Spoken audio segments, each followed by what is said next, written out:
Welcome to the Old Time Radio Westerns. I'm your host, Andrew Rhines, and before we get into this episode, I wanted to do a little PSA and remind you that I put out multiple shows a week of Old Time Radio Westerns. You can check them out by going to otrwesterns.com or looking up OTR Westerns on your podcast application of choice.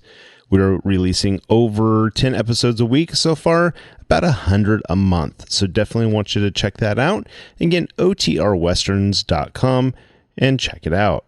I also wanted to invite you to check out my sister podcast site, OT Netcast, and that's Netcast. So OT Netcast, Netcast, otnetcast.com. We're currently releasing mystery genre shows, and this is shows like The Shadow, Escape, Suspense, and The Whistler.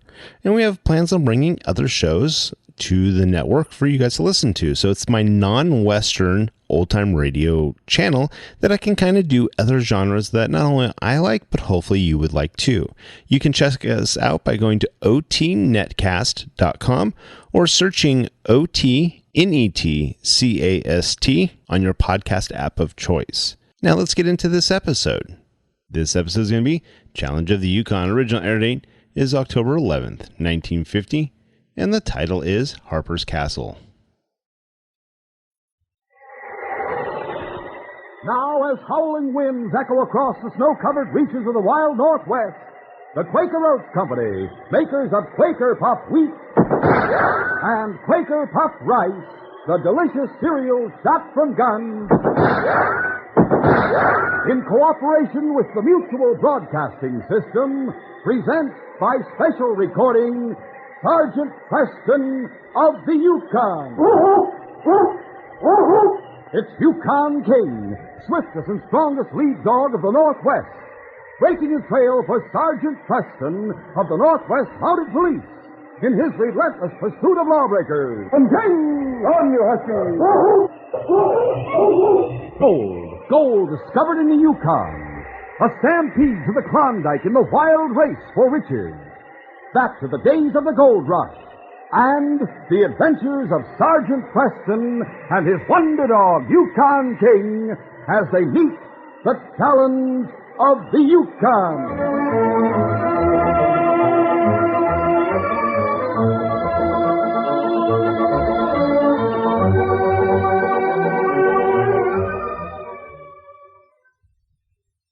Summer is almost here, and children's thoughts will be turning to dreams of vacation, how and where to spend it. But while their thoughts are on this subject, it is a good time for parents to consider doing something about the elementary school situation in their town. Now, maybe your town has already set the wheels into motion on this problem, but in many communities across the nation, the unhappy fact is that inadequate elementary schools exist and need immediate attention. Now is a good time to check up and see if your town schools are going to find themselves short of elementary teachers, classrooms, textbooks, and other equipment. If they are, find out what you can do to help. Our schools are our front-line defense for democracy. By providing the best schools it can afford, your town keeps its level high and contributes to its own prosperity as well as the prosperity and security of the nation. Don't forget, better schools build a stronger America. This message is brought to you as a public service.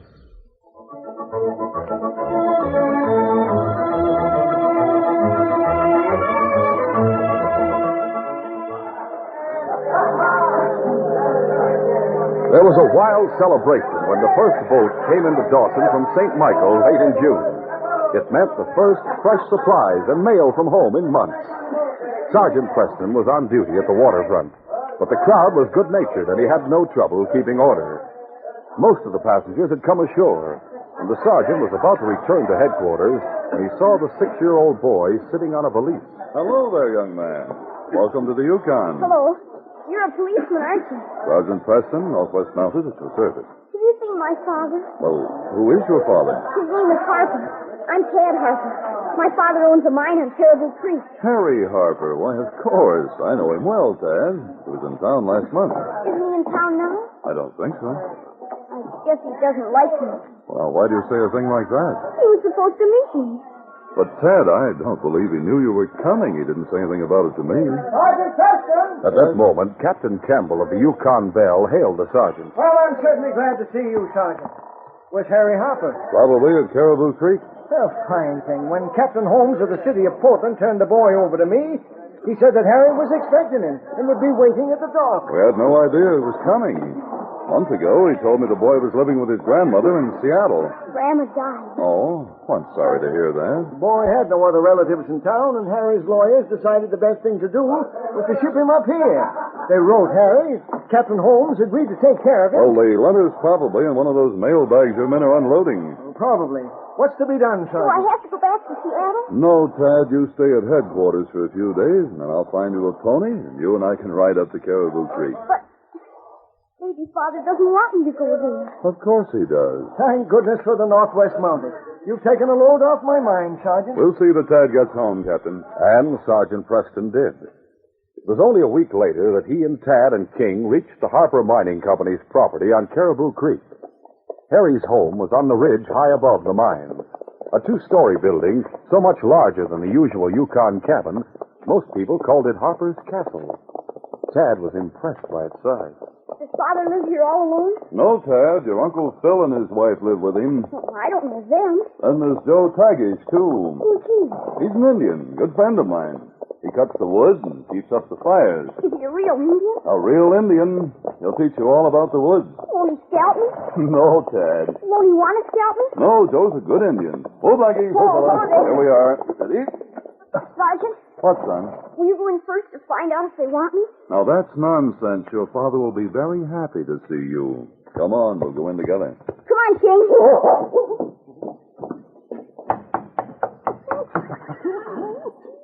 Maybe nobody's home. Well, it's after 7. Your father might still be at the mine, but I doubt it. Your aunt will be here at any rate. Yes, Mrs. Harper, this is Phil Harper, yes. I'm Sergeant Preston, and this is your nephew. My what? Your nephew, Tad. Oh, but this is impossible. Why, he should be in Seattle with his grandmother. Grandma died. There was no one to take care of him in Seattle. Harry's lawyers sent him up here. They wrote Harry, but the letter's in his package of mail. At least there's an envelope with their name on it. It must be the one. Well, what are we going to do with him? You see, Sergeant? Well, I'd suggest that you ask us in, Mrs. Harper, and that you tell Harry his son's arrived. Why, yes. Do come in. Thank you. But not the dog. I won't come in unless King can come in. Don't you sass me, young man. I can't have a dog in this house, Sergeant. This isn't a miner's cabin. The rugs, the hangings, the furniture came all the way from New York. King doesn't mind waiting outside, Dad. Stay here, boy. Off the porch, if you please. Watch the horses, King. That's better. This way. Come along, Dad. Who is it, Judith? Sergeant Preston. And of all people, Tad. The boy? This boy is Tad. You heard me, didn't you? Old Mrs. Harper's dead. You're not my father. No, I'm your Uncle Phil. Well, don't stand there gawking. Go and tell Harry. And tell Joe to make up the bed in the small bedroom at the back of the house. Hurry! Very well.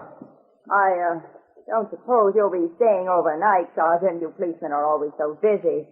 Don't sit on that chair, Tad. Take the straight one. Yes, ma'am. You can see why I don't allow animals in here, Sergeant. It's a beautiful room. Quite a change, isn't it? Change? From what? The Eldorado. Why, that saloon? Well, I may have set foot in the place, but if you're insinuating I'm not that... insinuating anything, and I'll admit that your engagement as a singer didn't last very long. That was where you met Phil, wasn't it? Nothing of the sort. We met in San Francisco. I stand corrected. If you don't allow animals in here, where am I going to keep my puppy? What puppy? The one the sergeant's going to bring me. He's not going to bring you any puppy. I absolutely forbid it. Then I won't stay here. Harry Harper entered the room at that moment. The boy's words stopped him for a second on the threshold. And then he hurried to him and took him in his arms. Ted, my son, what are you saying? What do you mean you won't stay here? This is your home. Are you my father? Yes. Don't you remember me? He's got a beard. So I have. Don't you like beards? I wish I could see your face. All right, I'll shave the beard off tonight. Whatever you say goes, Tad. We want you to be happy here. Why didn't you meet me in Dawson? Well, I've explained that to you, Tad. Perhaps you'll explain it to me, Sergeant. This is all something of a shock. Phil tells me that my mother is dead. And to have the boy suddenly appear like this... Your lawyers didn't allow for the time it takes to deliver mail up here. It's been piling up in St. Michael's for the last 3 months, waiting for the river steamers to start running. Here, I think you'll find the letter on top from your lawyers. It should explain everything. Let me see it.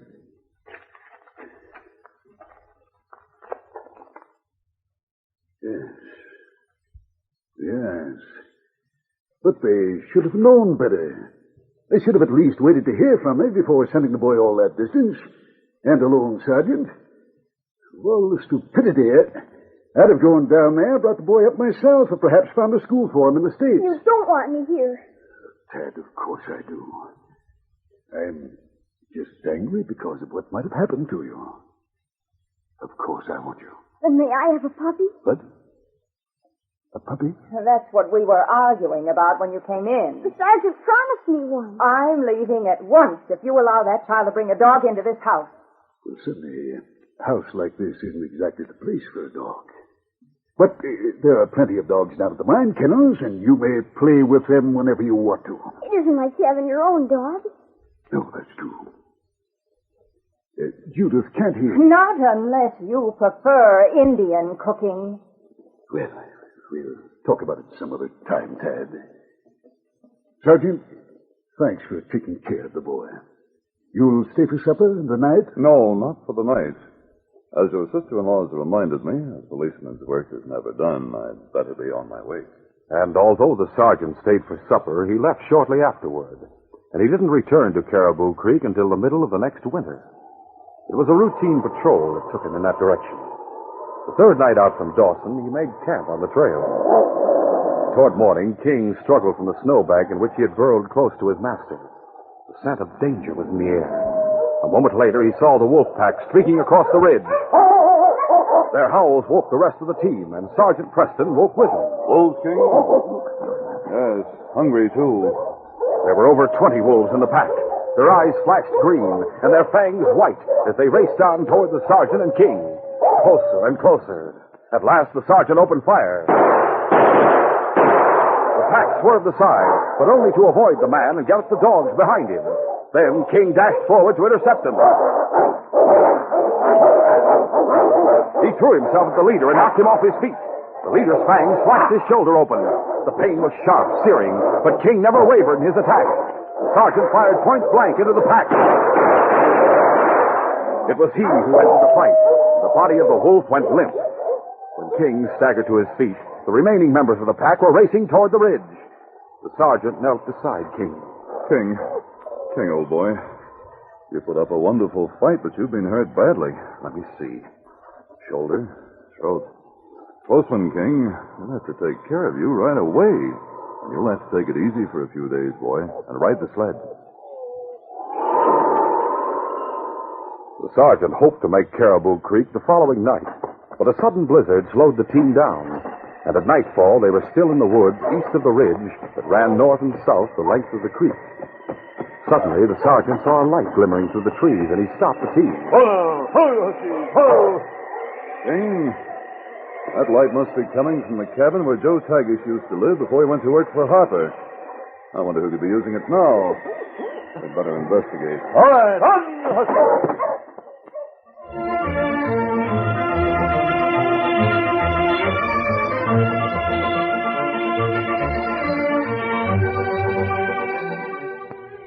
We'll continue our adventure in just a moment.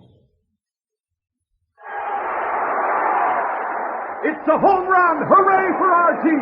Golly, kids, baseball games are a lot of fun, aren't they? He smashed that ball right out of the ballpark, and that puts our team ahead. Gee, I wouldn't miss seeing this game for anything. Say, are you fellas and girls getting in on the fun? Well, come on. Come out to the ball game as guests of a major or minor league team. Get your free baseball tickets right inside packages of Quaker Puffed Wheat, Quaker Puffed Rice, or Muffet Shredded Wheat. And 2 free tickets are inside Quaker Pack-O-10. Names of teams and dates are on every ticket. If you are 12 years or younger, just bring Mom or Dad or another paying adult. and see major or minor league baseball games free. So rush to the grocery store. Get free baseball ticket packages of Quaker Puffed Wheat or Rice, Muffet Shredded Wheat, or Quaker Pack-O-Ten. If your store doesn't have the special packages yet, send a box top from the regular package to Baseball, Box 5205, Chicago 77, Illinois. Go to the ball game free. See home run hitters in person.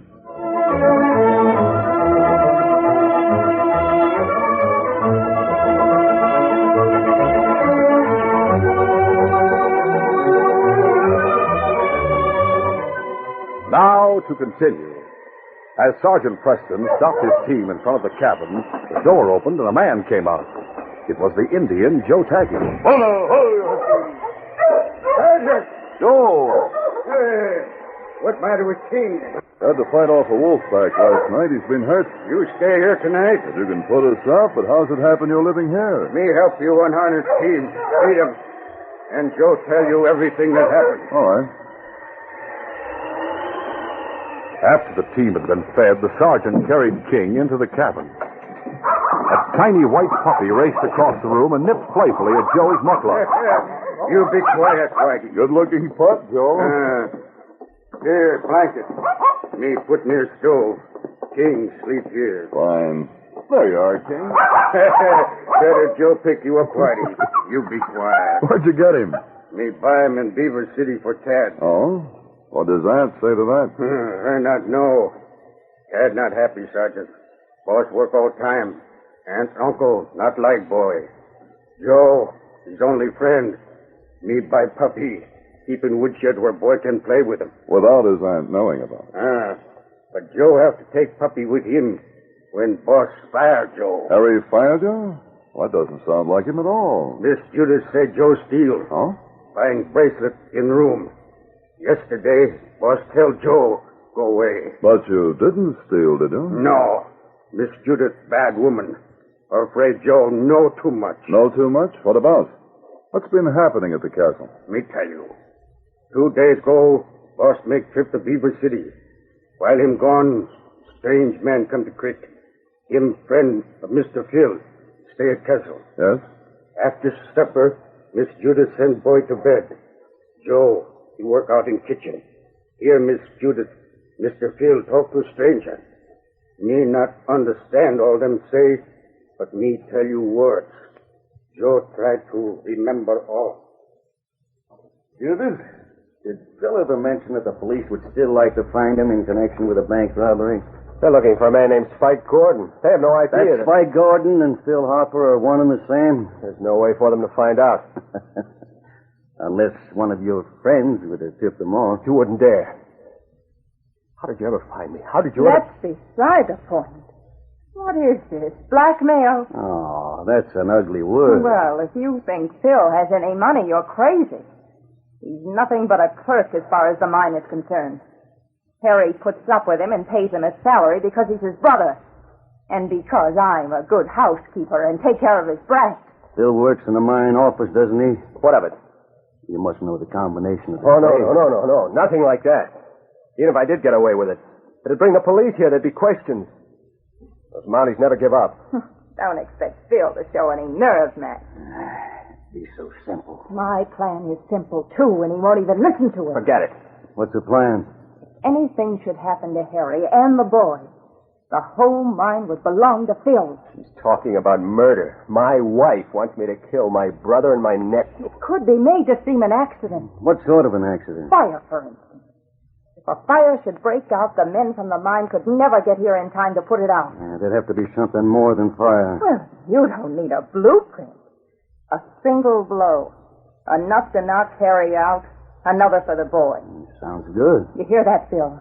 You'd help, wouldn't you, Matt? For a third interest in the mine. What?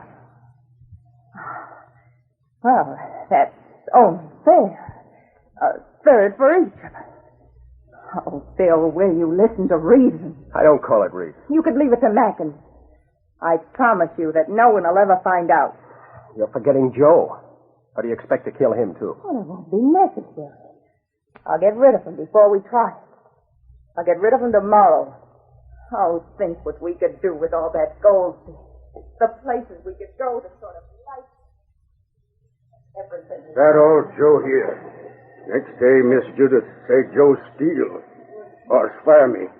That yesterday.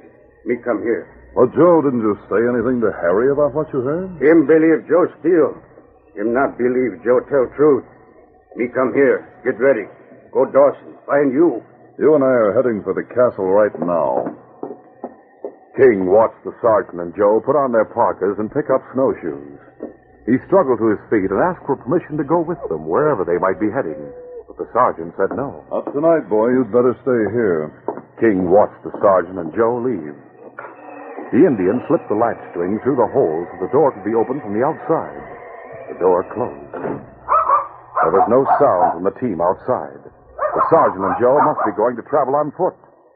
The puppy frisked around King, inviting him to play. But King settled back on his blanket, watching the door. The puppy finally became tired, cuddled close to him, and went to sleep. 15 minutes passed, and then King suddenly raised his head. An instant later, he jumped to his feet, his hurts forgotten.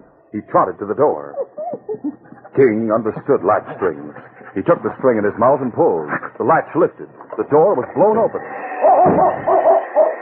King started into the woods, forcing his aching muscles to obey him. Strangely enough, he didn't take the route the sergeant had taken. He headed away from the trail. His nose was directing him. It wasn't until 5 minutes later that he saw the boy struggling through the snow toward him.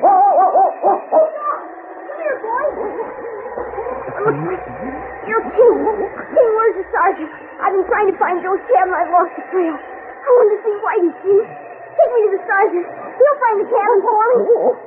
The small, mittened hand took hold of King's harness, and the great dog started off, not in the direction of the cabin.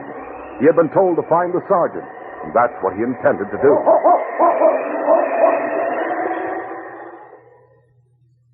Harry Harper was lying on his bed, unconscious. Judith and Max stood over him. You'd better drag him onto the floor. Make it look as if he were trying to get out of the room. Yeah, give me a hand. All right, there. Where do we start the fire? Directly below in the kitchen. That makes sense. An overheated stove is a good explanation. Judith. Here's Phil. Well, did you take care of the boy? No. He isn't in his room. Well, find him. He isn't anywhere in the house. I've looked. We can't go through with it. We must. What's the good? If the boy We've lives... got to go through with it. Harry woke up and saw Judith and me just before I slugged him. But Tad's run away. He's gone after Joe. We'll take care of him later. Come on downstairs.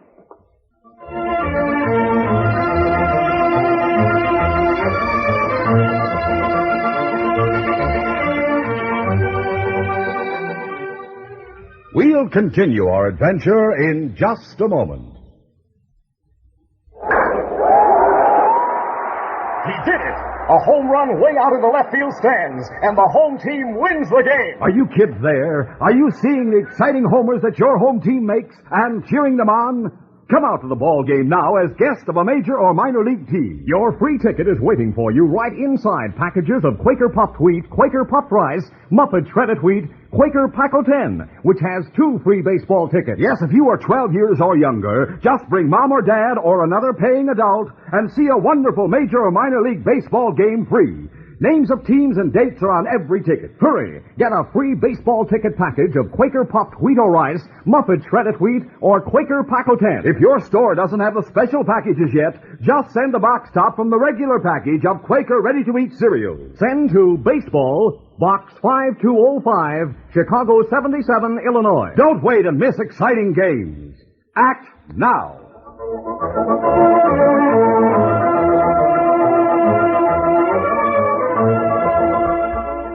Now to continue. Before the sergeant and Joe reached the top of the ridge, they could smell smoke. And when they were out of the trees and could see the castle, clouds of it were pouring from the lower windows. There were 3 people standing in front of the house, and a number of men struggling up the slope toward them. That's Miss Judith. And Phil and the man they call Mac with her. Yeah. No sign of Harry or the boy. No. They've done it. Cold-blooded killers. Judith, here comes Joe. That's Sergeant Preston with him. Yes, where's Harry? We don't know. We're afraid he's still in his bedroom. We couldn't reach it. The smoke was too thick. And the boy? He wasn't in his room. We don't know where he is. Without another word, the sergeant took off his snowshoes and ran up the steps of the flaming house. Joe followed close behind. Wait till they're killed. Do you think the sergeant suspects? He'll do more than suspect if he ever gets Harry out of there alive. Oh, he can't. We can't take a chance on it. Get in there after him. What for? Yeah, she's right. They reach Harry. They save him. There'll be a noose around our necks. With you and Judith? Never mind that. Stop them. How? We'll wait for them at the bottom of the stairs. They start down with Harry. I'll stop them with a gun. I won't have any part of it. Go on, Matt. The men are almost here. I'll stop them. Mr. Harper, everybody out? Where's Harry? Where's Ted? We're afraid that Harry's trapped in his bedroom. men. No. There's no need for the rest of you risking your lives. Sergeant Preston and Joe Taggart and Mr. McCarthy have gone in already. Can't you men do anything to save the house? Well, there isn't a chance. What about the boy? Hey, there's somebody coming out of the woods. It's a boy and a... Why, it's Ted. That's King with him. Come on, boy. The sergeant and Joe had fought their way through the smoke-filled corridor on the second floor of the house until they reached Harry's bedroom. There he is. Joe, help you. All right, take his feet, Joe. Closer down backstairs. It's on fire. We'll have to use the front. This way. The two men stumbled toward the stairs with their unconscious burden. They started down, choking and gasping for breath. They finally reached the bottom, and ahead of them was the open door. Only a few steps more and they'd be safe. Then... That's far enough. What? Drop him. Get back up those stairs. I've got a gun and I intend to shoot. Then you'd better start for coming through that door. Get back. The sergeant stumbled down through the billowing smoke straight toward the leveled gun. Just as Mac was about to squeeze the trigger, King hit him from behind and knocked him down. The bullet went into the floor. Mac still clutched the gun, but King's jaws closed on his gun hand and twisted it until the gun fell from his grasp. Sergeant Joe carried Harry past the struggling pair and into the open. Here, take him. When Harry had been handed to the waiting men, the sergeant ran back into the house where King was still standing guard over Mac. That's enough, King. All right, Mac, on your feet. Yeah. You're getting out of here, and you're headed straight for jail. Move! All right. Keep away from me. It was not until the next day that Harry Harper regained consciousness and agreed that his brother, Judith, and Mac must pay the penalty for their attempted murder. Before the sergeant started for Dawson with his prisoners, Harry shook his hand. Thanks for saving my life, Sergeant. It's going to be a lot different from now on. Oh? How do you mean? Well, I'm going to forget about gold and start thinking about my son. We'll live in a home instead of a castle. Why do you live with us? Yes, Ted. And Joe? Of course. It'll be your home. And I want you to be happy there. Oh, you bet. I'm sure of that, Ted. And with that settled, I think this case is closed.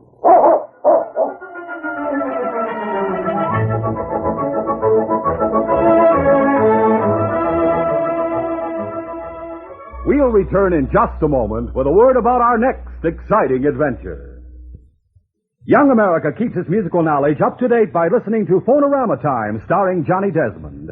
Every Saturday, Johnny presents a roundup of the platters that are making musical history from coast to coast. In addition, he brings such outstanding big-name guests as Teresa Brewer, the Fontaine Sisters, and Bill Haley's Comets. Guest disc jockeys from every section of the country appear regularly to report to listeners on the top tunes in each of their hometown areas. And interesting teenagers appear on Phonorama Time to bring their viewpoints on what young America is thinking about and talking about in music and other fields as well. Everyone loves Johnny Desmond, and everyone loves his Phonorama Time show.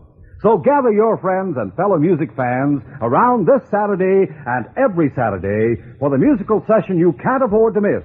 Phonorama Time, starring Johnny Desmond on Mutual over most of these stations.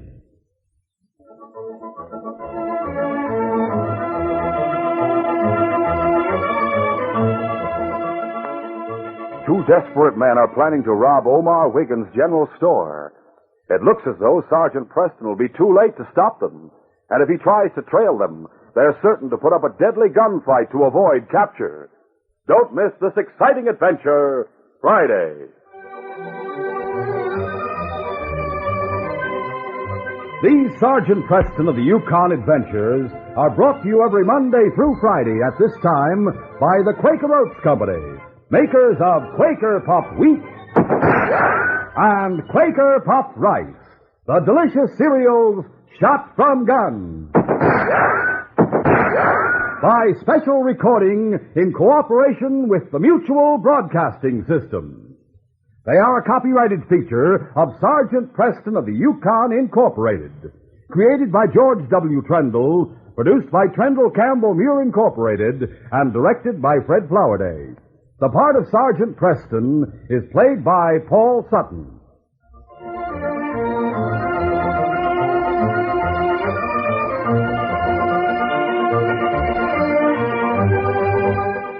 This is J. Michael wishing you goodbye, good luck, and good health from Quaker Puffed Wheat and Quaker Puffed Rice. So long. This is Mutual, Radio Network for all America.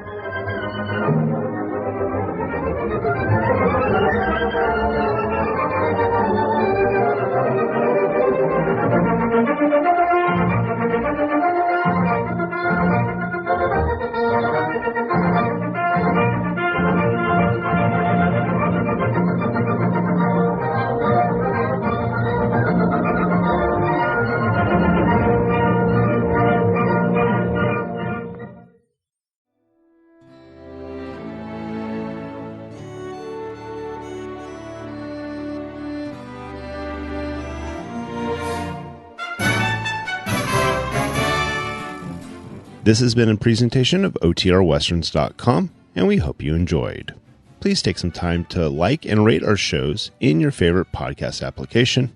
Follow us on Facebook by going to OTRWesterns.com/Facebook. Subscribe to our YouTube channel by going to OTRWesterns.com/YouTube. And send us an email, podcast@OTRWesterns.com. You can call and leave us a voicemail, 707-986-8739. This episode is copyright under the Attribution Non-Commercial Share-alike copyright. For more information, go to OTRWesterns.com/copyright. Have a great day, and thanks for listening.